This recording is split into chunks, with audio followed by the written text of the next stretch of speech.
हाँ जी दोस्तों, कैसे हो आप सभी लोग? उम्मीद करता हूँ सभी बहुत बढ़िया होगे और पढ़ाई भी ना एक नंबर चल रही होगी। ठीक है, आज ना मैं तुम्हारे सामने भूला सीरीज का एपिसोड 5 लेके आ गया हूँ। इसमें क्या पढ़ेंगे ना, जितनी भी न्यू टैक्स रिजीम्स है ना, उनमें कहाँ-कहाँ गलतियाँ कर सकते हो ना तुम, उन सबकी गलतियों को ना यहाँ पे सीधे-सीधे बर्स्ट कर देंगे। सिर्फ इतना सुन लोगे ना तो एग्जाम में गलती नहीं करोगे। ठीक है, ध्यान से सुनते चलो। 115 बीएए, बीएबी, बीएसी, बीएडी और जो नई आई है बीएई, इन पांचों के बारे में हम पढ़ने वाले हैं। ध्यान से जल्दी-जल्दी पढ़ते चलो। एसएससी कौन-कौन सा होगा? बीएए में डोमेस्टिक कंपनी होनी चाहिए। बीएबी में कौन-कौन सी कंपनी? डोमेस्टिक कंपनी जो कि मैन्युफैक्चरिंग कर रही हो और उसका इनकॉर्पोरेशन 1 अक्टूबर 2019 से लेके 31 मार्च 2024 के बीच में हुआ होना चाहिए। बीएससी इंडिविजुअल के ऊपर है, इसमें कोऑपरेटिव इंक्लूडेड नहीं होगा। Individual, HUF, AOP, BOI, artificial juridical person. मेरे साथ बोलो, individual, HUF, AOP, BOI, artificial juridical person. इन सब के लिए बीएससी लग जाएगा। बीएडी किसके लिए? कोऑपरेटिव सोसाइटी के लिए। कौन-कौन से लोग हैं? 4 टाइप के लोग हमने पढ़ लिए। ठीक है, कोई दिक्कत नहीं। टैक्स रेट, टैक्स रेट कौन कौन सी लगेगी ध्यान से सुनना। बीए में 22% है, plus 10% mandatory surcharge, plus 4% education fees.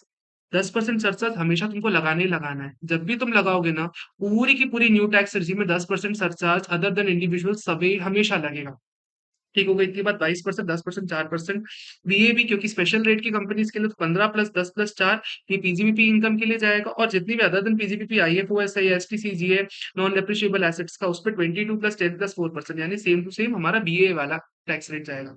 Individual के लिए टैक्स रेट क्या जाएगा? Up to 3 lakh no tax, 3 lakh से 6 लाख 5%, 6 लाख से 9 लाख 10%, 9 लाख से 12 लाख 15%, 12 लाख से 15 लाख 20%, एंड ग्रेटर देन 15 30%। ठीक है, सरचार्ज 10%, 15%, 25%, मैक्सिमम 25% है, इसमें 37% का सरचार्ज न्यू टैक्स रेजिम में नहीं है। हेल्थ एंड एजुकेशन से 4% फिक्स टू फिक्स जाएगा ही जाएगा। ठीक हो गई इतनी बात। जल्दी लग रहा है, स्पीड धीरे कर लेना, कोई दिक्कत नहीं, लेकिन मेरे को जल्दी करना पड़ेगा। ठीक है, मुझे रोको मत। बीएडी में यानी कोऑपरेटिव सोसाइटी के लिए टैक्स रेट क्या होगी? 22 प्लस 10 प्लस 4, 10% का सरचार्ज हमेशा आपके लिए लगने वाला है। मैंने एसएससी पढ़ लिया, कौन कौन से एप्लीकेबल है। मैंने टैक्स रेट्स पढ़ ली। अब मैं फॉर्म कौन कौन सा पढ़ना है। ठीक है, फॉर्म सारे के सारे बिफोर रिटर्न फाइलिंग की डेट से पहले आपको फाइल करने पड़ेंगे। फॉर्म कौन कौन से? ए बी सी डी, चार टाइप के सेक्शन है इनके अंदर। 10 IC, ID, IE, IF, IC, ID, IE, IF, 10 IC, ID, IE, IF।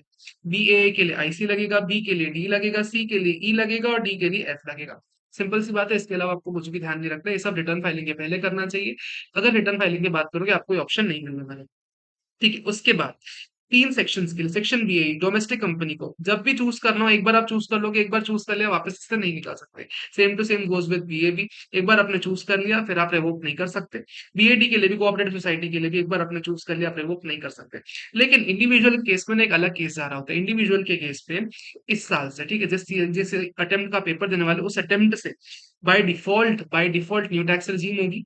अगर आपकी पीजीबीपी इनकम है, तो आप न्यू टैक्स रिजीम से ओल्ड में जा सकते हो और वापस एक बार ओल्ड से न्यू में आ सकते हो। सिर्फ एक ही बार आपको वापस जाके वापस आने का ऑप्शन है न्यू टैक्स रिजीम में। ठीक है, और उसके अलावा अगर आप सैलरीड क्लास हो तो आप हर साल जो भी भरना चाहो, जिसमें आपको भरना चाहो, जिसमें भी आपकी पीजीबीपी इनकम नहीं है, उसमें आप हर साल चूज कर सकते हो। तो मैंने क्या बोला, बिजनेस इनकम है तो एक बार जाके वापस आने का ऑप्शन है। लेकिन अगर बिजनेस इनकम नहीं है तो आप हर साल जाके वापस आ सकते हो, तुम्हारे ऊपर है, जितनी बार इधर उधर करना है करते रहो।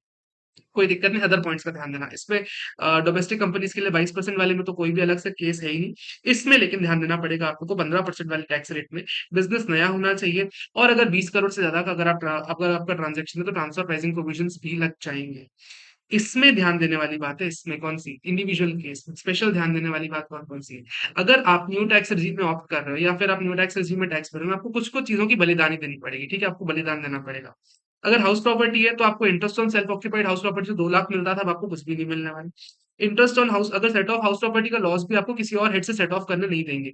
इस साल वैसे भी आप सेल्फ ऑक्यूपाइड हाउस प्रॉपर्टी में लॉस दिखा भी नहीं सकते। लेट आउट हाउस प्रॉपर्टी में आप लॉस दिखाओगे तो आप हाउस प्रॉपर्टी के अलावा किसी और हेड से सेट ऑफ भी नहीं कर सकते। ठीक हो गई इतनी बात। सैलरी में एंटरटेनमेंट अलाउंस अब नहीं मिलेगा। लीव ट्रैवल कंसेशन नहीं मिलने वाला, एचआरए नहीं मिलने वाला। अलाउंसेस सारे के सारे नहीं मिलेंगे एक्सेप्ट फॉर 4 अलाउंसेस। सिर्फ सारे के सारे अलाउंसेस नहीं मिलने वाले, सिर्फ 4 मिलेंगे। कौन कौन से? दिव्यांग लोगों के लिए ट्रैवल अलाउंस, या फिर ट्रैवल अलाउंस आपको लेना है, या तो डेली अलाउंस लेना है, या तो कन्वेंस अलाउंस, डीटीडीसी करके 4 अलाउंस है, यही मिलेंगे। इसके अलावा आपको न्यू टैक्स रेजिम पे कोई भी नहीं मिलेगा। आईएफओएस में जो पहले माइनर की 1500 रुपए की इनकम मिलती थी वो भी नहीं मिलने वाली। एमएलए और एमपी का जो परक्विजिट्स पहले या अलाउंसेस पहले एग्जाम होते थे वो भी एग्जाम न्यू टैक्स regime में नहीं होंगे। तो ये सब बेनिफिट्स आपको न्यू टैक्स regime में छोड़ने पड़ेंगे। डिडक्शन अंडर चैप्टर 6 से कोई भी नहीं मिलने वाला। आपको मिलेगा कौन सा? तो 80 जेजे डबल जितने भी एम्प्लॉइज के लिए एक्सपेंसेस है उन सबका बेनिफिट मिल जाएगा। 80 सीसी ड्यू टू यानी न्यू पेंशन स्कीम में 50,000 का जो डिडक्शन मिलता था वो भी आपको मिल जाएगा। एटीएल ऑफशोर बैंकिंग यूनिट वालों को मिल जाएगा। उसके अलावा 80 सीसीएच टू जो नया वाला है अग्निवीर, अग्निवीर में अगर आप कोई भी कॉर्पस डोनेशन कर रहे हो तो वो भी आपको यहाँ मिल जाएगा। एक और चीज की ध्यान देना पड़ेगा। Standard deduction under new tax जी इस साल से मिल जाएगा आपको, आपको इस साल से मिल जाएगा। ठीक हो गई इतनी बात। सेक्शन 115 बीए सर आपने अलग क्यों कर रखा है? क्योंकि इसका नहीं है कोऑपरेटिव सोसाइटी के लिए, लेकिन पूरा का पूरा सेक्शन 115 बीएबी की तरह जा रहा होता है। और कोऑपरेटिव सोसाइटी जो भी 1/4/2023 से लेकर 31 मार्च 2024 के बीच में इनकॉर्पोरेट हुई है ना, उन सबको इन सबका बेनिफिट मिल जाएगा। 15% टैक्स भरना है आपको। उसके अलावा आपको 80 उसके अलावा आप एक बार चूज कर लो तो आप वापस रिवोक भी नहीं कर सकते।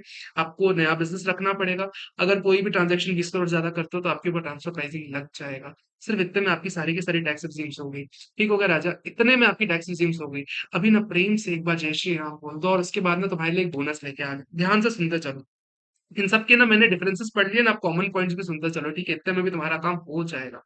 कोई भी डायरेक्शन अंडर चैप्टर 6 से अलाउ नहीं होगा except for 80 JJ double A, except for 80 LA offshore banking unit वाला, या 80 एन इंटर कंपनी जो डिविडेंड मिलता है वो आपको मिल जाएगा।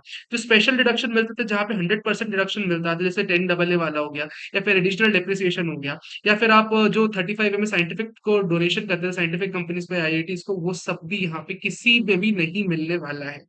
अगर आप न्यू टैक्स regime में जा रहे हो तो आपको मैट एएमटी आपके ऊपर एप्लीकेबल ही नहीं होगा। और एक और चीज का ध्यान देना, अगर कोई भी ब्रॉड फॉरवर्ड लॉस है, अनअब्सॉर्ब डेप्रिसिएशन है, या फिर कोई मैट क्रेडिट एएमटी क्रेडिट है, वो सब का सब लैप्स हो जाएगा अगर आप न्यू टैक्स regime में स्विच करते हो। ठीक हो गई इतनी बात। मैक्सिमम डेप्रिसिएशन किसी भी न्यू टैक्स regime में किसी भी एसएससी के लिए 40% ज्यादा नहीं मिलने वाला। एक और चीज का ध्यान दे देना, एक और चीज का ध्यान दे देना। 115 बीए बीएबी और बीएडी एक बार एक्सरसाइज कर लिया आपने, रोक नहीं कर सकते। लेकिन बीएससी ना डिफॉल्ट है, किसी भी एसएससी के लिए डिफॉल्ट है। New tax regime for individual is default, but किसी और अदर एसएससी के लिए आपको अप्लाई करना होगा। ठीक हो गई इतनी बात। 7 मिनट के अंदर पूरी न्यू टैक्स regime रिवाइज करवा दी है। ठीक है, इसको सुन के जाओ। 1.5 वैसे भी सुनने वाले हो, जल्दी सुन के जाओ, पेपर में तहलका मचा देना। All the very best and see you very soon.